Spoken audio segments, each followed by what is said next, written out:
Merit, nagsisisi na nga daw na umalis sa Team Kalingap. Yan ang sabi.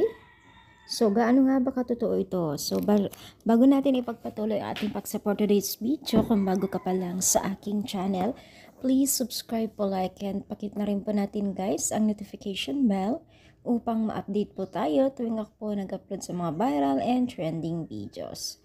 So, alam niyo ba guys na maraming nagsasabi na tila daw nagsisisi itong si Medit na umalis sa Team Kalingap dahil blessed daw po o napakarami daw pong dumadating na blessing sa mga beneficiaries ng Team Kalingap na kanyang kabatch. So alam nyo guys, para sa tingin ko naman, walang halong pagsisisi kasi unang-una ipare-pares din sila. Si Medit may mga patuloy na nagbibigay at sumusuporta din sa kanya. So, pansin nyo yan guys, ang dami din na. Lately nga, nag-post po ng maraming bulaklak, diba? Marami din na nagsusuporta sa kanya.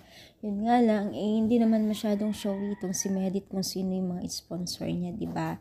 Pero, bagamat swerte pa rin naman po si Medit, para-pares din naman po sila na swerte as long as naman na wala pang silang ginagawang hindi maganda talagang hanggang ngayon ay bless pa rin po ni Lord ang mga beneficiaries. Even kay Medit, kita naman po natin, di ba, kung saan-saan din po siya napupunta dahil may mga sponsor din siya.